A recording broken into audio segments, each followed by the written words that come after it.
Hello नमस्ते, I am Deepali Goyal. स्वागत करती हूँ आप सभी का साइंस मैजिक पर। तो स्टूडेंट्स, जैसा कि आप सब जानते हैं, हम लोग पढ़ रहे हैं रिप्रोडक्शन यानी कि प्रजनन के बारे में। हम लोगों ने डिस्कस किया कि रिप्रोडक्शन क्या होता है, प्रजनन क्या होता है।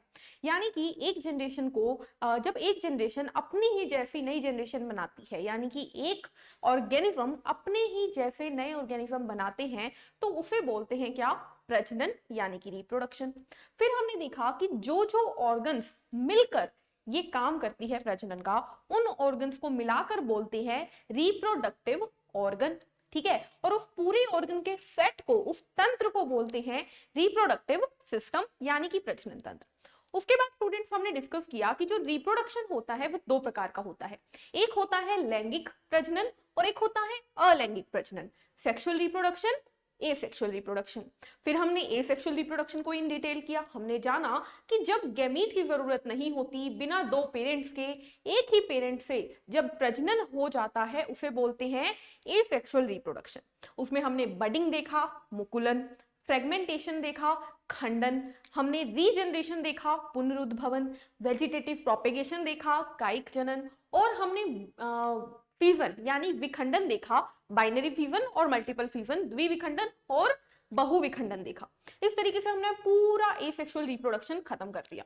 उसके बाद हमने शुरू किया सेक्सुअल रिप्रोडक्शन को, और सेक्सुअल रिप्रोडक्शन में मेल रिप्रोडक्टिव सिस्टम यानी कि नर प्रजनन तंत्र हम खत्म कर चुके हैं। हर एक चीज जिस तरीके से हमने नर प्रजनन तंत्र किया था ना, बस उसी तरीके से आज हम स्टार्ट करने जा रहे हैं फीमेल रिप्रोडक्टिव सिस्टम। क्या पढ़ने वाले हैं आज हम? फीमेल रिप्रोडक्टिव सिस्टम, यानी आज हम पढ़ेंगे मादा प्रजनन तंत्र। क्या पढ़ेंगे? मादा प्रजनन तंत्र। क्लियर है? क्या पढ़ेंगे? मादा प्रजनन तंत्र। तो शुरुआत कैसे की जाए? देखो, हमने बात की थी कि भाई जो सेक्सुअल रिप्रोडक्शन होता है उसमें हमें गैमीट यानी युग्मक की आवश्यकता होती है। क्या बोल रही हूं मैं? सुनते चले जाना। मैंने बोला कि सेक्सुअल रिप्रोडक्शन में यानी लैंगिक प्रजनन में हमें किसकी आवश्यकता होती है? हमें गैमीट की आवश्यकता होती है। किसकी आवश्यकता होती है? गैमीट की आवश्यकता होती है, यानी कि युग्मक की आवश्यकता होती है। ठीक है, हमने बात की कि गैमीट जो होता है वो भी हमें दो चाहिए। एक चाहिए नर गैमीट यानी मेल गैमीट, और एक चाहिए मादा गैमीट यानी फीमेल गैमीट। ठीक है, फिर हमने देखा कि ये दोनों जब मिलेंगे तब बनेगा क्या? तब बनेगा जाइगोट, और होगा क्या? होगा निषेचन यानी कि फर्टिलाइजेशन। ठीक है, ये बात हमने कर ली थी। अब देखिए, लास्ट क्लास तक मैंने आपको समझाया था कि भाई नर जो है, नर गैमीट यानी कि जो स्पर्म है, वो कैसे बनता है, कहां बनता है, ये सारी बात हमने लास्ट क्लास में की थी मेल रिप्रोडक्टिव सिस्टम में। कि जो मेल रिप्रोडक्टिव सिस्टम है उसमें एक अंग होता है जिसे बोलते हैं वृषण या टेस्टिस, जिसमें क्या बनता है? स्पर्म बनता है। वहीं पर हार्मोन बनते हैं। फिर किस तरह से स्पर्म स्टोर होता है? एपिडिडाइमस में। फिर वो वास डिफरेंस से होते हुए, स्पर्म डक्ट से होते हुए पेनिस के थ्रू रिलीज किया जाता है। ये पूरी प्रोसेस हमने मेल रिप्रोडक्टिव सिस्टम में की। अब बारी है ये जानने की, भाई ये जो मादा गैमीट है जो कि कहलाता है ओवम, जो कि कहलाता है अंडाणु, ये कैसे बनता है, ये कहां बनता है? तो आज की क्लास रहेगी ओवम यानी अंडाणु के बारे में। तो सबसे पहले शुरुआत करेंगे, हमने डिस्कस किया था कि मेल रिप्रोडक्टिव सिस्टम में जो टेस्टिस होता है वो स्पर्म बनाता है, लेकिन वो एक एज पे आकर ये काम शुरू करता है। यानी कि मैं बात कर रही हूं, आप समझ चुके होंगे, मैं बात कर रही हूं प्यूबर्टी की। तो जिस तरह मेल्स में यानी नर में यौवनावस्था होती है, बिल्कुल उसी तरीके से मादा में भी यौवनावस्था होती है। यानी कि प्यूबर्टी क्या थी? प्यूबर्टी एक ऐसी एज थी, age when reproductive organ start working, यानी एक ऐसी उम्र जब प्रजनन अंग काम करना शुरू कर देते हैं। एक ऐसी उम्र जब प्रजनन अंग, देखो ये चीज आप पढ़ चुके हो, ठीक है, पिछली वीडियो में, लेकिन मैं आपको बता रही हूं क्योंकि आपका बेस बनाएगी। एक ऐसी उम्र जब प्रजनन अंग काम शुरू करते हैं, ठीक है, वो एज कहलाती है प्यूबर्टी। और मेल्स में वो क्या थी 14 से 16 साल मैंने बताई थी। लेकिन फीमेल में मैं बात कर रही हूँ स्टूडेंट्स, मादा में मैं बात कर रही हूँ, तो फीमेल में होती है ये 13 से 15 साल। 13 से 15 ईयर जो होती है वो फीमेल में क्या होती है, प्यूबर्टी की एज, यानी कि एक ऐसी एज जिसके बाद फीमेल की रिप्रोडक्टिव ऑर्गन काम करना शुरू कर देंगे। यानी कि जिस तरह मेल में आफ्टर द प्यूबर्टी, यौवनावस्था के बाद मेल ने क्या शुरू किया था, शुक्राणु बनाना। मेल ने क्या शुरू किया था, टेस्टोस्टेरोन बनाना। ठीक है, मेल के अंदर दूसरे करेक्टर आए थे। दूसरे करेक्टर मतलब दाढ़ी मूछ का आना, आवाज का भारी होना, छाती चौड़ी हो जाना, पूरी बॉडी पे बाल आना, प्यूबिक हेयर्स आना। ठीक है, ये सारी बातें हम मेल में डिस्कस की थी हमने। ये सारी चीजें कब आई थी, जब प्यूबर्टी आई थी। बस उसी तरीके से फीमेल में भी प्यूबर्टी आती है। कब आती है, 13 से 15 साल की उम्र में। और इसके बाद क्या होता है, तो इसके बाद एक तो सबसे पहले ओवम बनने लग जाता है, यानी अंडाणु बनने लग जाएगा। दूसरा, जो हार्मोन होते हैं, सिर्फ हार्मोन लिख रही हूं यहां पे मैं, हार्मोन काम करना शुरू कर देते हैं। ठीक है, और क्या होगा देखो, ओवम बनने लग जाएगा तो इसका मतलब है प्रजनन होने लग जाएगा। यानी कि अब जो महिला है, अब जो लड़की है, 13 से 15 साल के बाद जो लड़की है वो रिप्रोडक्शन कर सकती है, यानी कि वो मां बन सकती है। अब बहुत ध्यान से सुनिएगा, मैंने आपको बोला कि 13 से 15 साल की उम्र के बाद लड़की मां बन सकती है। लेकिन स्टूडेंट्स बहुत ध्यान से समझने वाली बात यह है कि हाँ लड़की मां बन सकती है, लेकिन देखो सीधी सी बात है, एक लड़की को मां बनने के लिए उसके बाद उसको 9 महीने तक बच्चे को अपनी कोख में रखना होता है। ठीक है, तो जरूरी है कि फीमेल की बॉडी पूरी तरीके से तैयार हो, मतलब वो खुद को तो संभालने लायक बने। 13 से 15 साल की लड़की खुद को संभालने लायक नहीं होती तो वो 9 महीने तक बच्चे का पाल पोषण कैसे करेगी। इसीलिए स्टूडेंट्स, हाँ 13 से 15 उम्र के बाद वो प्रजनन कर सकती है, वो मां बन सकती है, लेकिन उसकी जो फिजिकली बॉडी है, यानी कि उसकी भौतिक, मतलब बोलेंगे ना भौतिक अवस्था जो है, उसके लिए वो तैयार नहीं है। उसका फिजिकल जो उसके अंदर ताकत है वो नहीं होती उस टाइम। ठीक है, इसीलिए उसे मां बनने की सही उम्र नहीं मानते। लेकिन हाँ प्रजनन शुरू कर सकती है वो 13 से 15 के बाद, क्योंकि अंडाणु बनने लगे। दूसरी चीज आप सभी जानते हो, जैसे कि टेस्टोस्टेरोन, वहां पर मैंने क्या बताया था कि टेस्टिस से जो स्पर्म निकलते हैं, वो स्पर्म जो होते हैं वो रिप्रोडक्शन के लिए काम आते हैं। और टेस्टोस्टेरोन क्या करता है, सेकेंडरी सेक्सुअल कैरेक्टर निकालता है, यानी द्वितीय लैंगिक गुण निकालता है। बस उसी तरह से यहां पर भी हार्मोन क्या करेगा, सेकेंडरी सेक्सुअल कैरेक्टर शुरू कर देगा, यानी कि द्वितीय यानी द्विलैंगिक गुण दिखाई देने लगेंगे। अब क्या होती है द्विलैंगिक गुण, तो उसकी बात मैं अभी करती हूँ। तो अभी तक आपको क्या समझ में आया कि प्यूबर्टी एक उम्र है लड़कियों के अंदर जो कि होती है 13 से 15 साल, जिसके बाद उसकी बॉडी में ओवम बनने शुरू हो जाते हैं, यानी कि वो प्रजनन कर सकती है। और दूसरा, उसकी बॉडी में हार्मोन बनने शुरू हो जाते हैं, जिसकी वजह से उसमें जो द्वितीय लैंगिक गुण होते हैं, सेकेंडरी सेक्सुअल कैरेक्टर होते हैं, वो नजर आने लगते हैं। क्लियर है इतनी बात?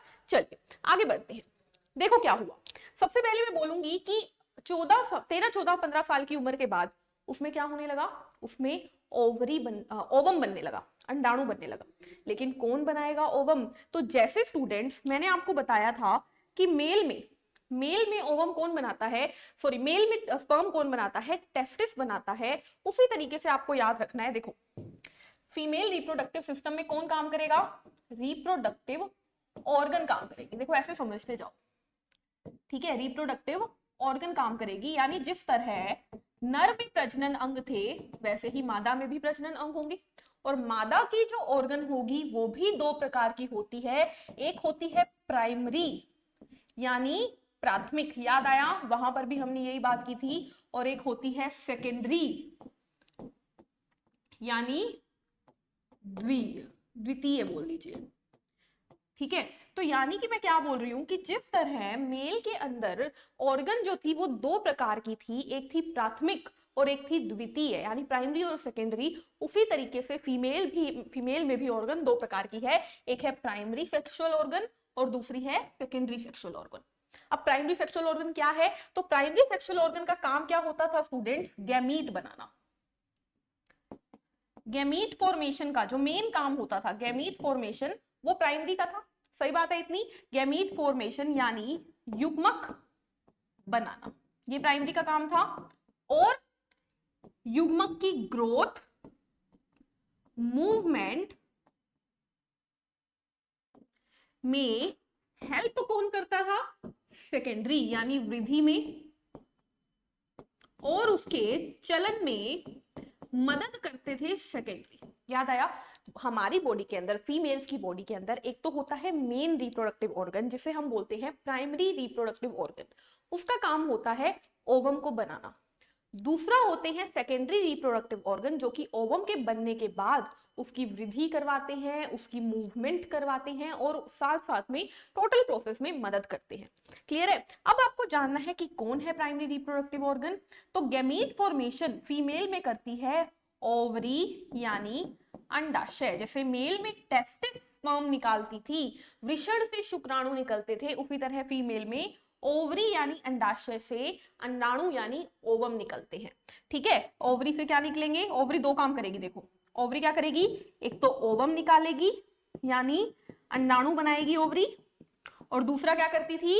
हार्मोन। टेस्टिस क्या करता था? एक तो शुक्राणु बनाता था और दूसरा टेस्टोस्टेरोन हार्मोन। बस उसी तरीके से ओवरी क्या करेगी? ओवम यानी अंडाणु बनाएगी और हार्मोन देगी। और मादा में दो हार्मोन होते हैं, आपको याद रखना है। एक होता है ईस्ट्रोजन, एक होता है ईस्ट्रोजन। मेल में तो एक ही था टेस्टोस्टेरोन, लेकिन फीमेल में दो होते हैं, ईस्ट्रोजन और प्रोजेस्टेरोन। इसकी भी हम डिटेल में बात करेंगे, दोनों हार्मोन से क्वेश्चन आते हैं। ठीक है? और आपको जो ऑक्सीटोसिन पता है उसकी बात भी हम करेंगे बाद में। तो अभी तक मैंने क्या समझाया कि महिला के अंदर भी होते हैं प्रजनन अंग दो प्रकार के। एक होते हैं जो कि गैमीट बनाते हैं, जो कि हार्मोन बनाते हैं, जिसे कहते हैं प्राइमरी रिप्रोडक्टिव ऑर्गन यानी कि प्राथमिक लैंगिक अंग, जो कि है ओवरी यानी अंडाशय। क्या करता है? ओवम यानी अंडाणु बनाता है और दो हार्मोन प्रोजेस्टेरोन और ईस्ट्रोजन बनाता है। जबकि सेकेंडरी ऑर्गन क्या करते हैं? तो इन सब की मदद करते हैं, ग्रोथ में मदद करते हैं, मूवमेंट में मदद करते हैं। और सेकेंडरी ऑर्गन क्या है? तो आप याद रख सकते हैं फैलोपियन ट्यूब। सेकेंडरी ऑर्गन है फैलोपियन ट्यूब। देखो वैसे इसको ऑर्गन नहीं करेंगे, कहेंगे ये ट्यूब होती है, लेकिन आपको समझाने के लिए यहां पर लिख लो, इसे बोलते हैं अंडवाहिका। और क्या याद रखोगे आप? यूट्रस। यूट्रस जिसे गर्भाशय बोलते हैं, जहां पर बच्चा 9 महीने तक रहता है, गर्भाशय। और आप क्या याद रख सकते हो? वेजाइना, जिसे योनि बोल देते हैं।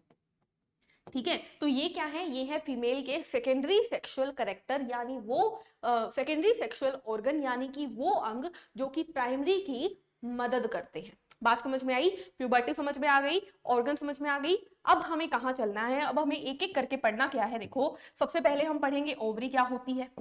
ठीक है? फिर हम पढ़ेंगे हमारे इसके बारे में फैलोपियन ट्यूब, हम पढ़ेंगे यूट्रस, हम पढ़ेंगे वेजाइना, फिर हम आएंगे हॉर्मोन्स के ऊपर। ठीक है? तो एक एक करके हम रिप्रोडक्टिव सिस्टम डिस्कस करेंगे। तो यानी कि अब हम क्या पढ़ेंगे? अब हम पढ़ेंगे भाई ओवरी क्या चीज है। ठीक है? ओवरी क्या चीज है। लेकिन ओवरी समझने से पहले मैं आपको डायग्राम बताना चाहती हूँ फीमेल रिप्रोडक्टिव सिस्टम का। ठीक है? जिसमें मेल में हमने किया था, बस उसी तरीके से। देखो क्या क्या देखना है हमें। हमें देखना है ओवरी, यानी मैंने आपको क्या क्या चीजें बतानी है। अंडाशय बताना है। ठीक है? दूसरा मैंने आपको क्या बताना है? ओवरी के अलावा मैंने आपको फैलोपियन ट्यूब बतानी है, यानी अंडवाहिका बतानी है। ठीक है? देखो मैं आपको क्या कहते हैं मेंस्ट्रुएशन के बारे में बताऊंगी कि यानी कि गर्ल्स में पीरियड्स क्यों आते हैं, ब्लीडिंग क्यों होती है, इसके बारे में भी बात करेंगे, लेकिन वो आगे आगे बात करते जाएंगे। फिलहाल समझते जाओ। फैलोपियन ट्यूब, हमें आपको डिस्कस करना है यूट्रस। ठीक है? यूट्रस यानी कि गर्भाशय। और वेजाइना में वैसे एज सच बताने वाला कुछ नहीं है, फिर भी लिख लो वेजाइना यानी योनि। ठीक है? तो इन सब चीजों की बात हमें करनी है। चलिए शुरू करते हैं। देखो सबसे पहले मैं डायग्राम बना रही हूं, देखते जाइएगा। ये जो मैंने बनाया ये क्या है स्टूडेंट्स? ये जो मैंने ब्लू कलर से बनाया ये है हमारा यूट्रस। ये क्या है? हमारा यूट्रस। और यूट्रस की आपको दीवारें दिख रही है, मतलब 3 कॉर्नर दिख रहे हैं आपको। ये है हमारा यूट्रस, इसे बोलते हैं गर्भाशय। एक बार सिर्फ डायग्राम समझ लो, फिर एक एक करके सबकी डिटेल करेंगे। गर्भाशय, इसे वोम्ब भी बोलते हैं, यानी कोख भी बोलते हैं, बच्चादानी भी बोलते हैं। क्लियर? उसके बाद इससे निकलती है, देखो यहाँ पे, इससे निकलती है यहाँ पर एक ट्यूब कुछ इस तरीके से। ठीक है? एक इस तरफ और एक इस तरफ। इस ट्यूब को क्या बोलते हैं? तो ट्यूब दिख ही रही है तो आपको, इसको बोलेंगे फैलोपियन ट्यूब, यानी कि ये क्या है? अंडवाहिका। ठीक है, ये भी और ये भी दोनों अंडवाहिका है। फिर क्या है देखो, अंडवाहिका के अंतिम में एक इस तरीके से बालों जैसा प्रोजेक्शन होता है, मतलब ऐसा लगता है जैसे उंगलियां सी हो। ठीक है, इन्हें बोलते हैं फिम्ब्रिए। अब इसको मैंने अंग में नहीं बताया क्योंकि ये जो है ये अंडवाहिका का ही हिस्सा है, फिम्ब्री। ठीक है, ये अंडवाहिका का ही हिस्सा है, इसको मैं डिटेल आगे बताऊंगी। फिर आती है हमारी, भाई ओवरी तो पता ही नहीं मैम अभी तक आपने, तो यहां पर आती है ये एक ओवरी और ये दूसरी ओवरी, और ये कुछ इस तरीके से इससे भी कनेक्टेड होती है, यूट्रस पे जुड़ी हुई होती है। तो ये क्या मैंने बनाई? ये मैंने बनाई ओवरी, यानी अंडाशय। ठीक है, तो देखो मैंने आपको ओवरी बता दी, कितनी दिख रही है? 2 दिख रही है। मैंने आपको फैलोपियन ट्यूब बता दी, कितनी दिख रही है? 2 दिख रही है। मैंने आपको यूट्रस बता दिया, ये आपको गर्भाशय दिख रहा है, ये वाला पूरा एरिया गर्भाशय का है, ये पूरी जगह गर्भाशय की है। उसके बाद बचा वेजाइना, तो यहां पर स्टूडेंट्स, यहां पर ये क्या है? ये है वेजाइना, ये क्या है? योनि। तो इस तरीके से होता है महिला का प्रजनन तंत्र। ये पूरा क्या है? फीमेल रिप्रोडक्टिव सिस्टम, यानी कि ये है महिला प्रजनन तंत्र। बताओ समझ में आ गई इतनी बात? इतनी बात सभी को समझ में आ गई? अब हम एक एक करके इन डिटेल इन टॉपिक्स की बात करेंगे। एक बार इसका स्क्रीनशॉट ले लो।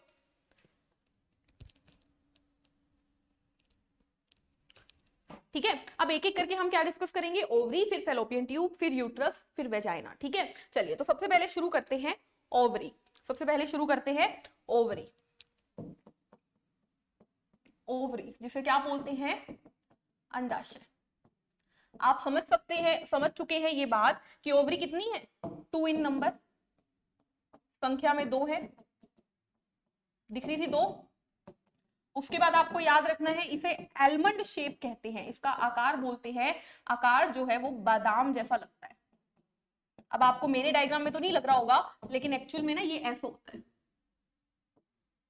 ऐसा होता है। ठीक है, और कलर भी थोड़ा सा वैसा ही होता है, रेडिश ऑरेंजिश सा, तो ये बादाम जैसा लगता है। 2 ओवरी है, कौन से आकार की? बादाम जैसे आकार की। फिर अगर आपको पूछा जाए कि ओवरी, ओवरी के बाहर की झिल्ली को, सबसे बाहरी झिल्ली को क्या बोलते हैं? तो ओवरी को जो मेम्ब्रेन कवर करती है, ये क्वेश्चन इंपॉर्टेंट है। ठीक है, और किसी ने मेरे से लाइव सेशन में पूछा भी था। तो ओवरी की झिल्ली को बोलते हैं स्टूडेंट्स क्या? ओवरी की झिल्ली को बोलते हैं क्यूबॉइडल एपिथीलियम। क्या बोलते हैं? क्यूबॉइडल एपिथीलियम, यानी कि ये जो ब्लू कलर से आपको झिल्ली दिख रही है ना, इसे बोलते हैं क्यूबॉइडल एपिथीलियम। क्लियर है? ओवरी कितनी होती है? 2 होती है। ओवरी एलमंड शेप की होती है, अंडाशय का आकार क्या है? बादाम जैसा। इसके बाहर जो झिल्ली होती है वो होती है क्यूबॉइडल एपिथीलियम। क्लियर है? अब बात करते हैं ओवरी के कार्य की। तो ओवरी का कार्य क्या है? वर्क क्या है? तो आप अच्छे से जानते हो। अच्छा, एक और चीज, ओवरी के अंदर स्टूडेंट्स कुछ क्या होती है? फोलिकल पाई जाती है। ओवरी के अंदर कुछ फोलिकल पाई जाती है, ये मैंने ब्लू कलर से बना दी फोलिकल। देखो मैं लिख रही हूं, लाइन लाइन लिख रही हूं। ओवरी कंटेन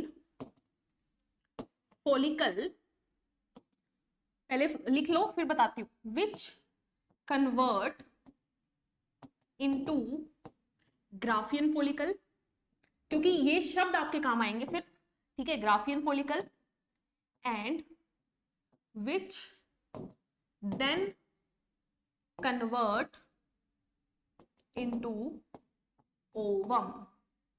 ठीक है, इसका क्या मतलब है? देखो ध्यान से समझो। अब हिंदी में ओवरी के अंदर पुटिका पाई जाती है। फोलिकल मतलब पुटिका, पुटिका किसको कहते हैं? फोलिकल को बोलते हैं। ये मैंने ब्लू कलर से दिखाई। ओवरी के अंदर पुटिका पाई जाती है। ये पुटिका कुछ समय बाद बदल जाती है, किसमें बदल जाती है? ग्राफियन, ग्राफियन पुटिका में, यानी कि ये बदल जाती है ग्राफियन फोलिकल में। और फिर जब समय आता है, यानी कि जब ओव्यूलेशन का समय आता है, ओवम निकालने का समय आता है, तब ये बना देती है क्या? ओवम, यानी अंडाणु। अब समय की बात कर लेते हैं। देखो बहुत सीधी सी चीज होती है, ओवरी जो है वो हर महीने फीमेल में प्यूबर्टी की एज के बाद, प्यूबर्टी की एज के बाद ओवरी हर महीने फीमेल में एक ओवम देती है, ये फिक्स होता है, हर महीने एक अंडा निकलता है। ठीक है, अब आप सोचोगे कि ओवरी दो है, हमने डिस्कस किया कि यहाँ पर ओवरी दो है तो एक अंडा ये देगी एक अंडा ये देगी, बिल्कुल नहीं। ओवरी जो है वो इन दोनों ना, मतलब इन दोनों का डिसाइडेड होता है, हर महीने दो अंडे नहीं आते, कोई भी एक अपना अंडा देती है। हो सकता है कि ये दे दे अपना अंडा, वो नहीं देगी फिर, ठीक है। दूसरे महीने हो सकता है वो दे दे अंडा, ये नहीं देगी।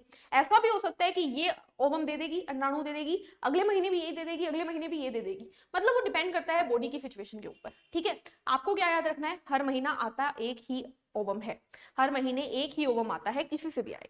ठीक है, ओवम एक ही आता है। तो मैंने आपको क्या बताया कि हर महीने ओवम आता है, और ओवम कहां से आएगा, जब फॉलिकल से ग्राफियन फॉलिकल बनेगी और ग्राफियन फॉलिकल से अंडाणु बनेगा। समझ में आ गया, ये बात लिख लो, हर महीने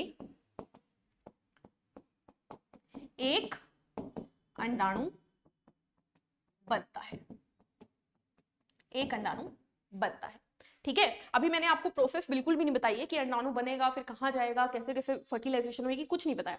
अभी मैंने सिर्फ बताया है ओवरी जो कि दो होती है संख्या में, आलमंड शेप होती है, बाहर वाली झिल्ली होती है क्यूबॉइडल एपिथेलियम की, ओवरी के अंदर फॉलिकल होते हैं जो कि ग्राफियन फॉलिकल में बदलकर ओवम देते हैं। कब, हर महीने में एक देता है। ठीक है, आगे समझो, आगे आपको क्या याद रखना है, ओवरी से और क्या निकलता है, ओवरी का कार्य क्या है, तो ओवरी का कार्य है एक तो अंडाणु देना, अंडाणु देना, और दूसरा आप जानते हो हार्मोन देना। कौन कौन से हार्मोन, दोनों, ईस्ट्रोजन भी प्रोजेस्टेरोन भी।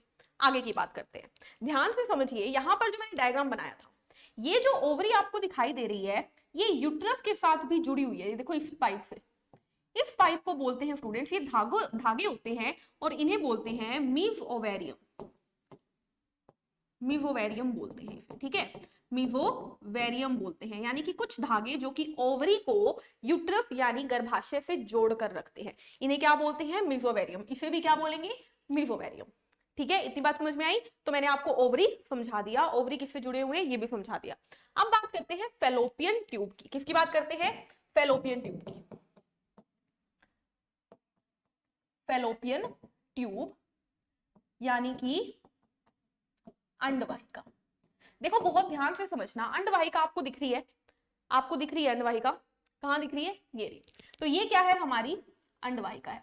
अंडवाहिका के बारे में आपको ज्यादा कुछ याद नहीं करना, पहली चीज आपको याद रखनी है कि ओवरी ने, मान लीजिए ये अंडा बनाया, ये ओवम बनाया ओवरी ने, तो ये ओवम उसने नहीं बनाया, मान लो इसने बनाया, ये ओवम सबसे पहले कौन पकड़ता है, तो फैलोपियन ट्यूब से, जैसे कि ये अगर फैलोपियन ट्यूब है तो इससे कुछ हाथ जैसे स्ट्रक्चर निकलते हैं, ये ओवम को कैच करते हैं।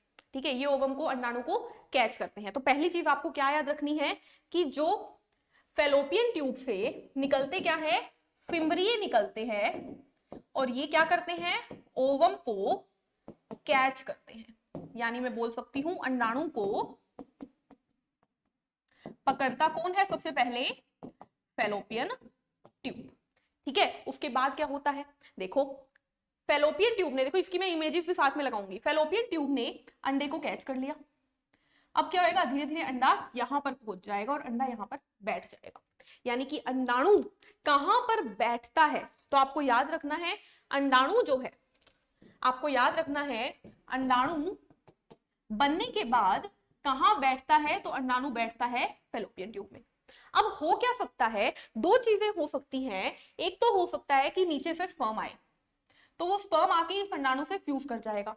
ठीक है, एक तो ये हो सकता है, दूसरा क्या हो सकता है, दूसरा हो सकता है कि स्पर्म आए ही ना। तो आपको बस इतना याद रखना है कि अगर आपसे कोई पूछ ले कि निषेचन की प्रक्रिया कहां होती है, फर्टिलाइजेशन कहां होता है, तो आपको याद रखना है फर्टिलाइजेशन यानी निषेचन, यानी जो स्पर्म और ओवम है उन दोनों का मिलना कहां पर होता है, तो फैलोपियन ट्यूब में होता है। ठीक है, तो अगर आपसे कभी भी कोई पूछ ले कि स्पर्म और ओवम कहां पर मिलते हैं, तो फैलोपियन ट्यूब में मिलते हैं। क्लियर है, तो आज की क्लास में हमने क्या पढ़ा स्टूडेंट्स, हमने सबसे पहले डिस्कस किया कि भाई फीमेल जो होती है उसमें एक यौवन अवस्था आती है जो 13 से 15 साल में, जिसके बाद वो ओवम बनाने लगती है और वो क्या करने लग जाती है, हार्मोन बनाने लगती है। ठीक है, फिर हमने डिस्कस किया कि उसके अंदर दो प्रकार के अंग होते हैं, एक होते हैं प्राथमिक अंग जो कि ओवम बनाते हैं और हार्मोन बनाते हैं, दूसरे होते हैं सेकेंडरी अंग जो कि मदद करते हैं। ठीक है, फिर हमने हर एक चीज डायग्राम पे बताई कि 2 ओवरी होती है, 2 फेलोपियन ट्यूब होती है, एक गर्भाशय होता है जिसके नीचे होता है वेजाइना। ठीक है, फिर हमने डिस्कस किया कि ओवरी जो होती है वो यूट्रस से जुड़ी होती है मेसोवेरियम से, और ओवरी जो होती है वो 2 होती है, वो आलमंड शेप की होती है। उसकी झिल्ली किसकी बनी होती है? क्यूबोइडल एपिथेलियम की। ओवरी के अंदर पुटिका होती है यानी फॉलिकल होती है, जो बदल जाती है ग्राफियन पुटिका में और जो बाद में ओवम बनाती है और वही बाद में हार्मोन बनाएगी। और हमने क्या डिस्कस किया कि ओवरी से जो ओवम निकलते हैं वो पकड़ता कौन है? तो फैलोपियन ट्यूब के फिम्ब्रिये पकड़ते हैं। ओवम और स्पर्म का फर्टिलाइजेशन यानी निषेचन कहाँ होता है? फैलोपियन ट्यूब में होता है। अब बात करेंगे आगे की नेक्स्ट क्लास में, यानी कि यूट्रस क्या है, यूट्रस की परतों के बारे में बात करेंगे जिससे बहुत बार क्वेश्चन आते हैं।